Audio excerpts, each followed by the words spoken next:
పవన్ కళ్యాణ్కి హెచ్చరిక జారీ చేస్తున్నాం. నీ ఉడత ఊపుళ్ళకి నీ చెంచాగాళ్ళని పంపించినంత మాత్రాన పేరుని నాని గాని వైఎస్ఆర్ కాంగ్రెస్ పార్టీ గాని నీ ఉడత ఊపుళ్ళకి ఊగేది లేదు, కడిగేది లేదు.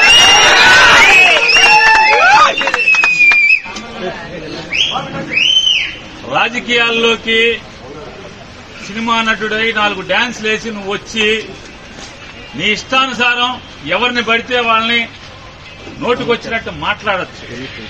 నోరుకి అదుపు లేకుండా ఏది పడితే అది మాట్లాడచ్చు. ఒక సిద్ధాంతం ఉండదు.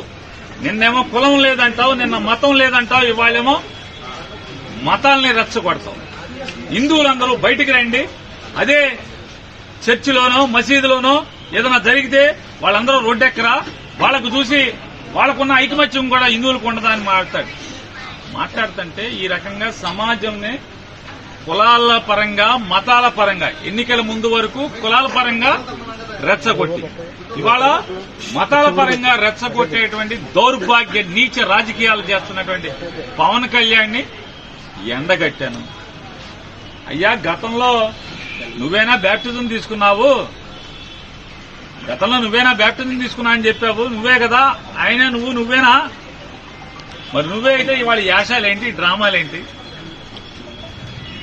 అంతకుముందు యాశాలేంటి, అంతకుముందు భాష ఏంటి, అంతకుముందు డ్రామాలేంటి? ఇవాళ ఒక బాధ్యతాయుతమైనటువంటి ఉప ముఖ్యమంత్రి పదవిలో ప్రభుత్వంలో ఉండి బాధ్యత లేకుండా ప్రవర్తించటం ఇది సిగ్గుమాలిన తనం కాదా అని నేను ప్రశ్నిస్తే, నిన్న మధ్యాహ్నం నేను ప్రశ్నిస్తే ఆర్గనైజ్ చేసుకుని సిగ్గు లేకుండా ఒక 50 మందిని పోగేసి తాగిచ్చి మా సందు మొదట్లోకి వచ్చి 4 కేకలేస్తే దడుస్తారా అంట? ఆగుతారా?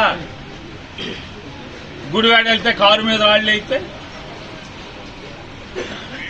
మీ ఇంటికి మా ఇల్లు ఎంత దూరమో మా ఇంటికి మీ ఇల్లు అంతే కూడా దూరం అనేది గుర్తుపెట్టుకో.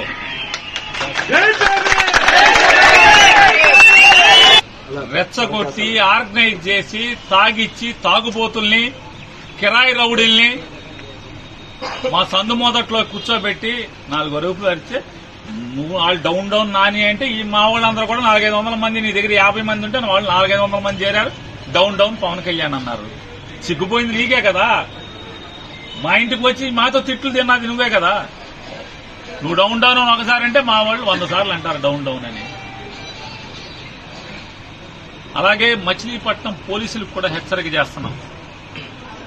ఈ రకమైనటువంటి తప్పుడు ఉద్యోగం మీరు చేయటం మొదలు పెడితే ఖచ్చితంగా బందర్లో హింసా రాజకీయాలు మొదలవుతాయి.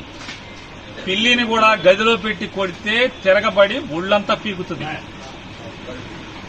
మేము శాంతి కాముకులమే అవ్వచ్చు, అయినంత మాత్రాన ఈ రకంగా ఇళ్ల మీదకి రౌడీల్ని, కిరాయి మనుషుల్ని, తాగుబోతుల్ని తాగిచ్చి పంపించే పరిస్థితి వస్తే నీకు 50 మంది ఉంటే మా దగ్గర 100,000 సంఖ్యలో ఉంటారు.